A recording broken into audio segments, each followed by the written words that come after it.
The desperate call, the bridge of the Zephyrian flagship. Harmony's dream had never known such silence. Admiral Kess stood before the massive viewing portal, watching as the last of his homeworld cities vanished beneath waves of silver corruption.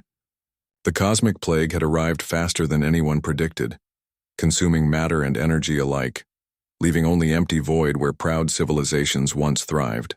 "Admiral," Communications Officer Yara called softly, her normally melodious voice strained with grief. "The evacuation fleets report successful departure. We have saved approximately 800,000 civilians across 47 vessels. 800,000. From a population of 12 billion. The numbers felt like weights crushing Kess's spirit. The Zephyrians had been the galaxy's peacekeepers for over 3 millennia. Known throughout civilized space for their wisdom, their healing abilities, and their gift for resolving conflicts without violence. Now they were reduced to refugees fleeing an enemy they couldn't negotiate with or understand. "Status of our engines?" Kess asked, his crystalline features reflecting the cold light of distant stars. Chief Engineer Talon looked up from his control panel, his forearms moving across holographic displays with practiced efficiency. "The quantum drives are functioning at 60% capacity. The plague's energy signature is interfering with our power systems. At current rate of decay, we have perhaps 6 standard days before complete failure." 6 days. Kess closed his eyes and felt the weight of responsibility settle heavier on his shoulders. As the last surviving admiral of the Zephyrian fleet, every decision now could mean the difference between survival and extinction for his people. "Sir," Yara interrupted his thoughts, "we're receiving responses to our distress calls." Hope flickered in Kess's chest. "The Galactic Council?" "Yes, sir. The Altarian Republic sends their regrets but states their fleet is engaged in border conflicts. The Centauri Alliance offers sanctuary, but their nearest rescue ships are 3 weeks away. The hegemony of worlds..." She paused. "The hegemony has voted to quarantine this entire sector to prevent plague spread." The hope died as quickly as it had born. 3 weeks. They would all be dead in 6 days. Kess looked around the bridge at his crew. These were beings who had dedicated their lives to helping others, who had negotiated peace between warring species, who had never raised a weapon in anger. They deserved better than this. "What about the outer territories?" asked Science Officer Dren, his young voice carrying desperate optimism. "Surely someone closer can help." Yara's expression darkened. "The only populated systems within reach are in the Forbidden Sector." The bridge fell silent. Every Zephyrian knew the stories of the Forbidden Sector. It was where the Galactic Council had banished the Terrans over 2 centuries ago after first contact had gone horribly wrong. The reports spoke of a species so violent, so unpredictable, that they had been deemed too dangerous for civilized space. Elder Nix, the ship's historian and advisor, spoke up from her station near the back of the bridge. "The archives tell us the Terrans come from a world called Earth, a death world where everything evolved to kill everything else. They breathe oxygen in deadly concentrations, drink water that would poison most species, and their bodies are filled with toxic chemicals. The stories say they wage war for sport," added Communications Officer Yara, her voice dropping to a whisper. "That they consume the flesh of other creatures and find pleasure in causing pain." Admiral Kess stared out at the approaching plague. Behind them, the silver corruption spread across space like an infection, consuming everything in its path. Ahead lay only the unknown dangers of the Forbidden Sector. "Admiral," Chief Engineer Talon said quietly, "I'm detecting massive energy. Readings from the plague front, it's accelerating again." Kess felt his blood chill. "How long do we have?" 4 days, maybe less. 4 days.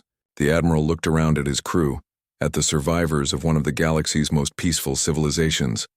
They had always solved problems through diplomacy, through understanding and compassion.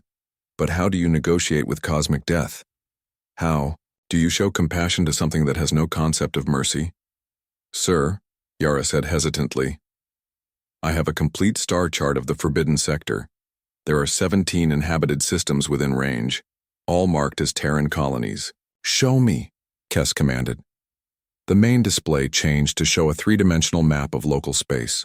Red markers indicated the plague's advance, blue markers showed their evacuation fleet, and scattered throughout the forbidden zone, green markers indicated the Terran worlds. Elder Nick stood slowly, her ancient frame supported by her walking staff. "Admiral, I must speak plainly. The historical records are clear. The Terrans were banished because they couldn't be controlled. They fought 3 separate Council enforcement fleets to a standstill using primitive weapons and sheer savagery. Contact with them is forbidden for good reason. But the records also say they're survivors," Dren interjected. "If anyone could understand desperate circumstances, wouldn't it be beings who survived a death world?" Kess studied the star chart, his mind racing through possibilities. Every choice led to the same conclusion. The civilized galaxy had abandoned them. Their only hope lay with the monsters of the Forbidden Sector. "The Council will consider any contact with the Terrans an act of treason," Yara warned. "If we survive, we could face exile ourselves.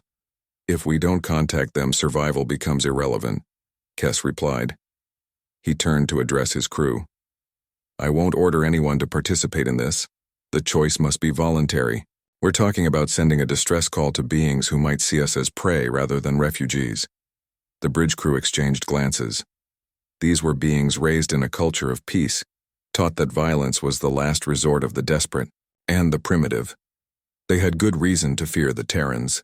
Chief Engineer Talon was the first to speak. "My family is on evacuation ship 7. If the Terrans are our only hope, then we must try." "My cubs are on ship 12, added Security Chief Varn, his massive frame straightening with resolve. "I vote to send the call." One by one, the crew voiced their agreement. They were terrified, but they were also parents, siblings, friends to the refugees in their care. Love overcame fear. "Very well," Admiral Kess said, his voice steady despite the turmoil in his heart. "Yara, prepare a standard distress call. Include our location, our situation, and our desperate need for evacuation. Assistance.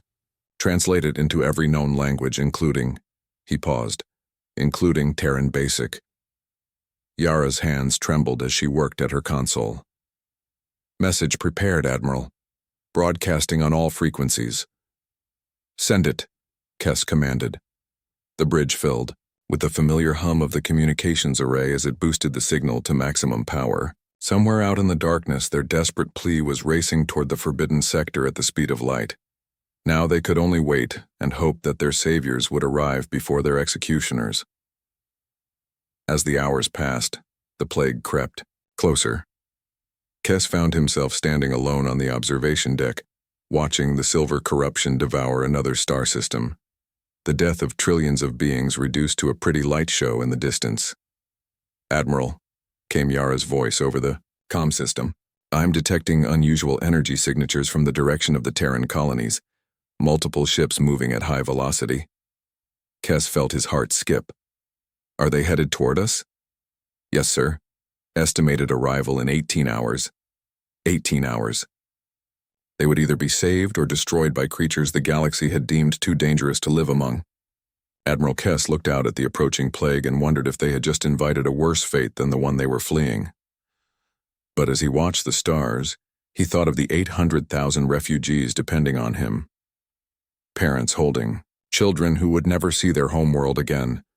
Elders who had spent centuries building a peaceful civilization, now reduced to desperate prayer. Artists, healers, teachers, all looking to him for answers he didn't have. The Terrans were coming. Whether as saviors or as predators, they would soon find out. Admiral Kess returned to the bridge to wait for humanity's answer to their call. When monsters become heroes. Captain Sarah Chen stood in the command center of the Terran Deep Space Station Olympus, staring at the translated message that had just appeared on her screen. Around her, the night shift crew worked quietly at their stations, monitoring the vast emptiness of space that surrounded their sector. "Run it again," she ordered Lieutenant Martinez at the communications console. The alien message played once more, its original melodic tones followed by the flat mechanical voice of the translation software. "Emergency. Cosmic plague consuming our civilization. 800,000 refugees. Evacuation assistance required. Time critical. Please respond. Captain Chen had been in command of Olympus Station for 8 years. She had seen meteor storms, solar flares, and the occasional smuggler trying to slip past patrol routes. But this was the first genuine distress call from outside the forbidden sector in over 2 centuries. "Ma'am," said Ensign Okafor from the sensor station. "Long-range scanners confirm massive energy disturbances in the direction of the signal. Whatever's happening out there, it's big." Sarah Chen was a third-generation colonial marine, raised on the harsh mining world of Kepler 442b. Her grandmother had fought in the Council Wars that led to humanity's exile. Her parents had helped build the first Terran colonies in the forbidden sector. She knew the stories of how the galaxy saw her species, the fear and prejudice that kept humanity isolated. But she also knew something the galaxy had forgotten. Humans protected the innocent. It was hardwired into their DNA, beaten into them by millions of years of evolution on a world where cooperation meant survival and abandonment meant death. "Lieutenant Martinez, get me Admiral Harrison at Titan Base. Priority Alpha." The main screen flickered to life, showing a gray-haired woman in a Terran Navy uniform. Admiral Harrison had been Sarah's mentor during her early career, a veteran of the last Council conflict. "Sarah, what's your status?" the Admiral asked without preamble. "We've received a distress call from outside the sector. Alien civilization facing extinction, requesting evacuation assistance, 800,000 refugees." Admiral Harrison's expression hardened. "You know the protocols. No contact with galactic species without Council approval." "Admiral, with respect, they're dying. Whatever's happening out there, it's consuming entire star systems. The nearest Council fleet is weeks away." "And if this is a trap? If the Council is using these aliens to test our response?" Sarah had considered that possibility. The Galactic Council had never forgiven humanity for their defiance during the exile. They portrayed humans as savage monsters, barely contained within the forbidden sector. Any unauthorized contact could be seen as an act of aggression. But the mathematics were clear. 800,000 innocent beings were facing death, and humanity had the capability to help. "Admiral, I'm uploading the sensor data now. This isn't a trap, it's a genuine emergency, and we're the only ones who can respond in time." Harrison studied the data streaming across her screen. Sarah watched her mentor's face, seeing the same internal conflict she felt. The practical military commander warring with the human instinct to protect the helpless. "How long to reach them?" Harrison asked finally. 18 hours at maximum burn. But Admiral, we're talking about a rescue mission in potentially hostile space. We'd need a full battle group. Assemble Task Force Mercy. The carrier's indomitable and resilient with full escort squadrons. You'll command from Indomitable. And Sarah," Harrison paused, "if this goes wrong, we could be looking at another war with the Council." "Understood, Admiral." 4 hours later, Sarah stood on the bridge of the carrier Indomitable as the task force prepared for departure. Around her, the best of humanity's military had assembled. Marines who had never backed down from a fight, naval officers who had spent their careers defending the colonies, pilots who could fly through asteroid fields blindfolded. "All ships report ready for departure," announced Commander Torres from the operations station. "Fleet status?" Sarah asked. 2 carriers, 4 cruisers, 8 destroyers, and 12 frigates. 4,800 crew total. We're carrying emergency supplies for 1 million refugees." Sarah nodded. The task force was designed for war, but today it would serve a different purpose. Today, humanity would show the galaxy what they were truly capable of. "All ships, this is Admiral Chen," she announced over the fleet comm. "We're responding to a distress call from an alien civilization. 800,000 refugees need our help. I know what the galaxy thinks of us. They call us monsters, savages, too dangerous for civilized space. Today, we show them what humanity really means." The fleet jumped to hyperspace, tearing through the void at speeds that stressed the very fabric of reality. For 18 hours, they traveled through the darkness between stars, racing against time and death. When they emerged, The sight that greeted them was unlike anything in human experience. A vast silver corruption spread across space, consuming stars and planets alike. And there, at the edge of the devastation, was a fleet of alien ships, unlike anything in human databases. "My God," whispered Lieutenant Martinez. "What is that thing?" "Sensors indicate it's converting matter to energy at the quantum level," reported the science officer. "It's not just destroying those systems, it's unmaking them." Sarah stared at the cosmic plague, understanding now why the aliens had been so desperate. This wasn't just war or natural disaster. This was the end of everything. "Alien fleet, this is Admiral Sarah Chen of the Terran Navy. We received your distress call. We're here to help." The response came quickly, the alien voice speaking in heavily accented but understandable English. "Admiral Chen, this is Admiral Kess of the Zephyrian fleet. We did not expect—" The voice trailed off, clearly struggling with emotion. "Admiral Kess, we're here to evacuate your people. We have room for 1 million refugees and supplies to sustain them during transit." There was a long pause before Kess responded. "Admiral, our people were told that Terrans that you were monsters, savages who found pleasure in causing pain." Sarah smiled grimly.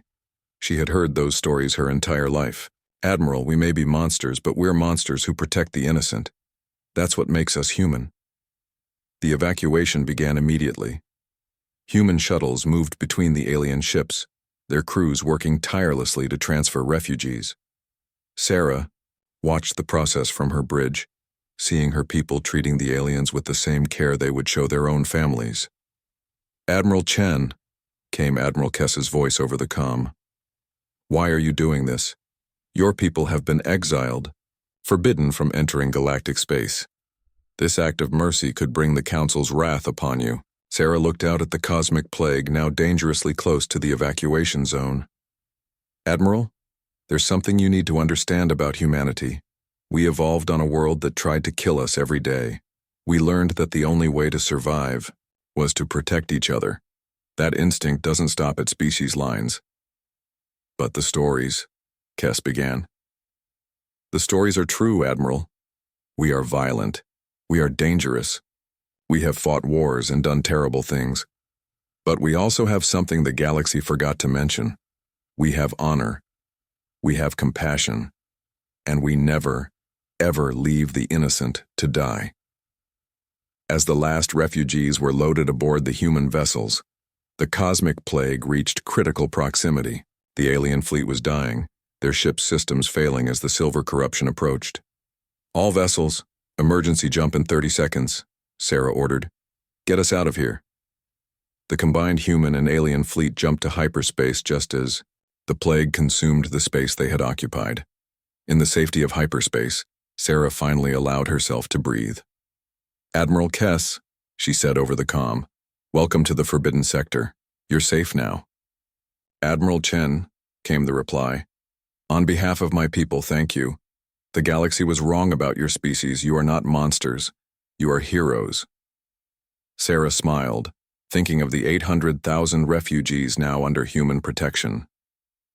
The galaxy might see humanity as savage monsters, but today they had learned something different. Sometimes monsters were exactly what the innocent needed for protection. The rescue fleet headed toward the Terran colonies, carrying with them not just refugees but the seeds of a new alliance.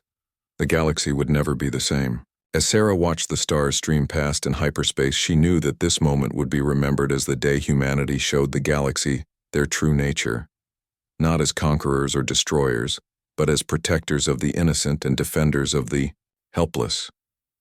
The Zephyrians had called for help, fearing the monsters they might summon. Instead, they found guardians.